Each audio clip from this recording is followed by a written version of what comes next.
News টাইমের digital পেজে আপনাদের সবাইকে স্বাগত। আপনাদের সঙ্গে রয়েছি আমি সুপ্রিয়। আজকে আমাদের এডিটোরিয়াল কন্টেন্টের বিশেষ সেগমেন্ট এডিট বিটে আপনাদের সবাইকে স্বাগত। আজ পলিটিক্যাল একটা গুরুত্বপূর্ণ ডেভেলপমেন্ট নিয়ে আজকের এই প্রোগ্রামে আমি আপনাদের সঙ্গে কথা বলবো। কে আসল তৃণমূল সে লড়াই তো এখন নির্বাচন কমিশনের কাছে পড়ে রয়েছে। অর্থাৎ নির্বাচন কমিশন যতক্ষণ না জানাচ্ছে যে তৃণমূলের প্রতীক তহবিল কারা পাচ্ছেন, ততক্ষণ পর্যন্ত একটা পয়েজ ম্যাচটা টাই বলা যেতে পারে। কিন্তু ধারে ভারে সংখ্যায় দাপটে ঋতব্রতপন্থী তৃণমূল যে কালীঘাটপন্থী তৃণমূল থেকে অনেক ধাপ এগিয়ে গেছে, এটা কিন্তু বলার অপেক্ষা রাখে না। 2/3 সংখ্যাগরিষ্ঠতা নিয়ে পরিষদীয় দল গড়ে বিরোধী দলনেতা ঠিক করে নিজেদের জায়গাটা অনেক সলিড করে ফেলেছেন। তারপরে কেন্দ্রীয় ওয়ার্কিং কমিটি গঠন হয়ে গেছে, মমতা বন্দ্যোপাধ্যায় নয়, সেই কেন্দ্রীয় কমিটিতে সভাপতি হয়েছেন অরূপ রায়। সর্বভারতীয় সাধারণ সম্পাদক থেকে অভিষেক বন্দ্যোপাধ্যায়কে সরিয়ে দেওয়া হয়েছে। ফলে মমতা অভিষেক ছাড়াই ঋতব্রত বন্দ্যোপাধ্যায়ের যে তৃণমূল, তারা কিন্তু দুরন্ত গতিতে এগিয়ে চলেছে। এবং তারপরে গত দুদিন ধরে যে বৈঠক চলছে ঋতব্রতপন্থী তৃণমূলদের, সেখানে তাদের আরও বেশ কমিটি, রাজ্য কমিটি এবং জেলা কমিটি গঠন হয়ে গেল। গতকাল তারা গঠন করেছে রাজ্য কমিটি, আর আজ তারা ঠিক করে ফেলল তাদের জেলা কমিটি। কিন্তু জেলা কমিটিতে আজকে সবথেকে অবাক করার মতন বিষয়, বীরভূমের জেলা সভাপতি হিসাবে নাম ঘোষণা করা হয়েছে অনুব্রত মণ্ডলকে। অনুব্রত মণ্ডল বীরভূমের বাঘ, চরাম চরাম, গুড় বাতাসা, নকুলদানা, পুলিশকে বোম মারা সেই অনুব্রত মণ্ডল যে গরু পাচার দুর্নীতিতে কয়েক বছর তিহার জেলও খেটে এসছেন। কিন্তু জেল থেকে ফিরে আসার পর সেই বীরভূমের বাঘ কোথাও যেন বিড়াল হয়ে গিয়েছিলেন, চুপচাপ, কথা নেই বার্তা নেই, এবং বিধানসভা নির্বাচনে সেভাবে সক্রিয় তাকে ভূমিকা দেখা যায়নি, যার ফল কিন্তু তৃণমূলের রেজাল্টটি প্রকাশে দেখতে পেয়েছি আমরা। সেখানে বিজেপি যথেষ্ট ভালো ফল করেছে। কিন্তু 4 মে এ রাজ্যে পরিবর্তন হওয়ার পর থেকে সেই অনুব্রত মণ্ডল ধীরে ধীরে মমতা বন্দ্যোপাধ্যায়ের থেকে কিন্তু দূরত্ব বাড়িয়েছেন। তার উপরে এই 2 মাসের মধ্যে তার বিরুদ্ধে বীরভূমেই একের পর এক থানায় এফআইআর ও মামলা দায়ের হয়েছে। ফলে নিজের ঘরেই বন্দী অনুব্রত মণ্ডল, এবং তার পার্টি অফিসে সব হাতছাড়া হয়ে যাচ্ছে। কি করবেন অনুব্রত মণ্ডল? কিন্তু অনুব্রত মণ্ডল মানেই তো একটা অন্যরকম রাজনৈতিক ব্যক্তিত্ব। মমতা বন্দ্যোপাধ্যায় বলতেন ওর মাথায় নাকি অক্সিজেন কম যায়, তাই জন্য ভুলভাল কথা বলেন। কিন্তু এখন মনে হয় অনুব্রত মণ্ডলের অক্সিজেন সাপ্লাইটা ঠিকঠাক আছে, নাহলে ঠিক সময় ঠিক সিদ্ধান্ত কিন্তু অনুব্রত মণ্ডল নিয়ে ফেলেছেন। তিনি বুঝে গেছেন যে ঋতুব্রত বন্দ্যোপাধ্যায়ের তৃণমূলই এই মুহূর্তে আসল তৃণমূল, মমতা বন্দ্যোপাধ্যায় আর অভিষেক বন্দ্যোপাধ্যায় নয়। ফলে আজ বোর্ড ক্লাবের বৈঠকে তিনি হাজির না হলেও জেলা কমিটিতে বীরভূমের জেলা সভাপতি হিসাবে তার নামটাই কিন্তু ঘোষণা করা হয়েছে। যদি এই যোগাযোগটা আজকের নয়, নির্বাচন জেতার বা নির্বাচনে তৃণমূলের হারের পর থেকেই অনুব্রত মণ্ডলের সঙ্গে ঋতব্রত বন্দ্যোপাধ্যায়ের কথোপকথন কিন্তু চলছিল, একবার নয় বেশ কয়েকবার। তাই ইঙ্গিতটা গতকাল ঋতব্রত বন্দ্যোপাধ্যায় দিয়ে রেখেছিলেন। একবার শুনি ঋতব্রত বন্দ্যোপাধ্যায় কি বলেছেন, শুনুন। কেষ্টদার সঙ্গে আমার নিয়মিত কথা হয়, গত কয়েক বছর ধরেই হচ্ছে। এখন রেজাল্ট বেরোবার পর কেষ্টদার সঙ্গে অন্তত 30 বার কথা হয়েছে। আমার মনে নেই 30 বার কি, 30 বার কথা হয়েছে, আমি দায়িত্ব নিয়ে বলছি 30 টাইমস কেষ্টদার সঙ্গে আমার ফোনে কথা হয়েছে। কেষ্টদার সঙ্গে আমার সম্পর্কটা ব্যক্তিগত, এবং ব্যক্তিগত স্তরে কি কথা হয়েছে অবশ্যই সেটা আমি মিডিয়াকে বলবো না। কেষ্টদা একজন দক্ষ সংগঠক, কেষ্টদাকে আমি নেতা মানি। তো কেষ্টমণ্ডল একটা নাম, তো স্বাভাবিকভাবে কেষ্টদার সঙ্গে পার্সোনালি কি কথা বলেছি I can share it with the media. আপনারা অপেক্ষা করুন না কেন, আগামীকাল দুধে দুধ পানিতে পানি হয়ে যাবে। কালকে দিন পর্যন্ত অপেক্ষা করুন। আরেকটা বিষয় হচ্ছে অনুব্রত বন্দ্যোপাধ্যায় নাকি দক্ষ সংগঠক, এবং তার সঙ্গে অর্থাৎ ঋতব্রত বন্দ্যোপাধ্যায় যিনি সদ্য তৃণমূলে যোগ দিয়েছেন, সেই ঋতব্রত বন্দ্যোপাধ্যায়ের সঙ্গে অনুব্রত মণ্ডলের এতটাই সম্পর্ক যে 30 বার কথা হয়ে গেছে, তাও আবার নির্বাচনে তৃণমূলে হারার পর। তাহলে বুঝতেই পাচ্ছেন অঙ্কটা আজকে নয়, অনেকদিন আগে থেকেই কষা শুরু হয়ে গিয়েছে। অর্থাৎ মমতা বন্দ্যোপাধ্যায়ের সামনে যারা হাজির হচ্ছিলেন, আস্থা প্রকাশ করছিলেন, তারা যে পুরোটাই লোক দেখানো, এটা আর বলতে কোনো দ্বিধা নেই। অর্থাৎ যত সময় যাচ্ছে কালীঘাটে তৃণমূলের মমতা বন্দ্যোপাধ্যায়ের বা অভিষেক বন্দ্যোপাধ্যায়ের ঘনিষ্ঠ যারা তৃণমূল নেতা ছিলেন বা মন্ত্রী ছিলেন বা নেত্রী ছিলেন, তারা কিন্তু ধীরে ধীরে ধীরে ধীরে সেখান থেকে দূরত্ব বাড়িয়ে নিচ্ছেন। আর দূরত্ব বাড়িয়ে কোথায় যাচ্ছেন? ঋতব্রতপন্থী তৃণমূলের দিকে। কিন্তু কেন অনুব্রত মণ্ডল বাধ্য হলেন বা বাধ্য করা হলো? একেই তো গরু পাচার মামলায় তিনি আপাতত বেলে আছেন, সেই মামলা তো শেষ হয়নি এবং তার মেয়েকেও ইডি হেফাজতে থাকতে হয়েছে এই কেসে। এবং তারপরে নির্বাচনে হেরে যাওয়ার পর যত জারি জুরি ছিল সব তো শেষ। এই অনুব্রত মণ্ডল তিনি বলতেন বিরোধীদের, আপনাদের নিশ্চয়ই সবার মনে আছে 2018 পঞ্চায়েত নির্বাচনের আগে বিরোধীদের বলতেন রাস্তায় উন্নয়ন নাকি দাঁড়িয়ে আছে। এমনই উন্নয়ন হয়েছিল, পুলিশকে বলতেন বোমা মারতে, গুড় বাতাসা, চরাম চরাম, কত কথা আমরা শুনেছি। এবং সেই উন্নয়নের কথা শুনে কবি শঙ্খ ঘোষ খুব সুন্দর একটি কবিতাও লিখে ফেলেছিলেন। কি বলেছিলেন? দেখ খুলে তোর 3 নয়ন, রাস্তা জুড়ে খড়গ হাতে দাঁড়িয়ে আছে উন্নয়ন। কবি শঙ্খ ঘোষ যখন এই কবিতাটা লিখেছিলেন তখন আবার অনুব্রত মণ্ডল বলছিলেন কে শঙ্খ ঘোষ, তাকে তো আমি ঠিক চিনি না। তো এখন জানি না, মমতা বন্দ্যোপাধ্যায় বলতেন তার মাথায় অক্সিজেন কম যায়, তো এখন যে অক্সিজেন ঠিক যাচ্ছে এটা তো আমরা বুঝতেই পারছি, নাহলে কেন বা এই সিদ্ধান্ত নেবেন। এবং অনুব্রত মণ্ডলের দেখা দেখি আরও অনেক লোক আজ বোট ক্লাবের এই বৈঠকে আমরা দেখতে পেয়েছি। নির্মল ঘোষ, যার বিরুদ্ধে পুলিশ মামলা করেছে, একজন লটারি বিক্রেতার কাছ থেকে জোর করে সেই টাকা আদায় করার জন্য তার বিরুদ্ধে মামলা হয়েছে, এফআইআর হয়েছে, তিনি পালিয়ে পালিয়ে বেড়াচ্ছেন, কিন্তু সেই নির্মল ঘোষ আজকে হাজির হয়ে গেছেন বোট ক্লাবে ঋতব্রতপন্থীদের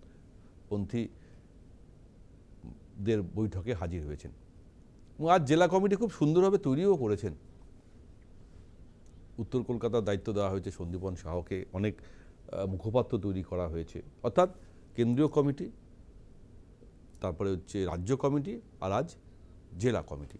তো জেলা কমিটিতে যে নামগুলো আমরা পেয়েছি, যে নামগুলো আমরা দেখছি, তাতে বোঝাই যাচ্ছে যে যথেষ্ট মানে ভাবনা চিন্তা করে এই নামগুলোকে তৈরি করা হয়েছে। এবং একবার আমি নামগুলো বলি, নামগুলো শুনলেই বুঝতে হবে। উত্তর কলকাতা দায়িত্ব পেয়েছেন সন্দীপন সাহা, দক্ষিণ কলকাতা দেবাশিস কুমার, পূর্ব বর্ধমানে রবীন্দ্রনাথ চট্টোপাধ্যায়, পশ্চিম বর্ধমানে নরেন্দ্রনাথ চট্টোপাধ্যায়, হাওড়ায় অরুণাভ সেন, হাওড়া সদর সৃষ্টিধর ঘোষ, এরকম আরও অনেক আছে। তবে বীরভূম অনুব্রত মণ্ডল বোঝাই যাচ্ছে। কিন্তু অনুব্রত মণ্ডল চলে যাওয়াতে কালীঘাটপন্থী তৃণমূলের কী বক্তব্য, কী প্রতিক্রিয়া, কুণাল ঘোষ কী বলছেন একবার শুনি আমরা। কুণালবাবু কী বলছেন? এটা সম্পূর্ণ তার বিষয়, যে মানুষ সবাই দেখেছেন কে কাকে স্নেহ করতেন, কে কার অনুগামী ছিলেন, কে বিপদে পড়লে কে পাশে দাঁড়াবার সব রকম চেষ্টা করেছেন, তারপরেও কে কোন দিকে যাচ্ছেন। যারা যাচ্ছেন তাদের নিশ্চয়ই নির্দিষ্ট কোনো কারণ আছে বা পারিপার্শ্বিকতা আছে, সেটা অনুমান করার ক্ষমতা সেটা সাধারণ মানুষ, বাংলার রাজনীতি সচেতন মানুষের রয়েছে। ফলে তারা দেখছেন, তারা বিচার করবেন।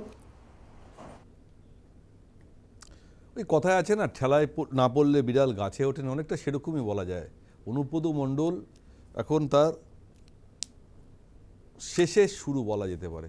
তিনি বুঝে গিয়েছেন যে সাংগঠনিক দিক থেকে তার আর কিছু করার নেই, অন্তত বীরভূমে একের পর এক দুর্নীতি। তারপরে বীরভূম জেলায় তার একসময় সহযোগীরাও তার বিরুদ্ধে মুখ ফুরিয়েছেন। কাজল শেখ তিনিও ইতিমধ্যেই এই ঋতব্রতপন্থী তৃণমূলের নাম লিখিয়ে ফেলেছেন। তো বলাই যাচ্ছে যে এখন তিনি হয়তো নতুন করে আবার শুরু করতে চাইছেন ঋতব্রতর হাত ধরে, কিন্তু সেটা কতটা সদর্থক হবে তা নিয়ে অবশ্যই প্রশ্ন আসছে।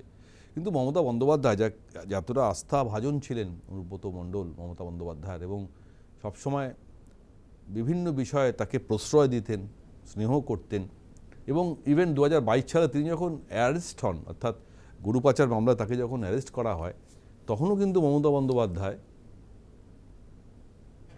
অনুব্রতর পাশে ছিলেন। সেদিন সেই বক্তব্য যদি একটু মনে করাবো, একটু আপনাদের শোনাবো কি বলেছেন মমতা বন্দ্যোপাধ্যায়, শুনুন। কেষ্টকে গ্রেফতার করলেন কেন? কি করেছিল কেষ্ট? যতবার ইলেকশন হয়েছে ওকে আপনারা ঘরবন্দি করে রেখে দিয়েছেন, একটা ইলেকশনে ওকে বেরোতে দেননি। কেষ্টকে তো আটকে রেখে দেয়, তো কেষ্টকে জেলে আটকালে কি হবে? ছেলেটা গত 2 বছর কষ্ট পেয়েছে আমি জানি বলে তাই ওর বউয়ের ক্যান্সারে মারা গেছে। প্রতিদিন কলকাতা আর বোলপুর করত।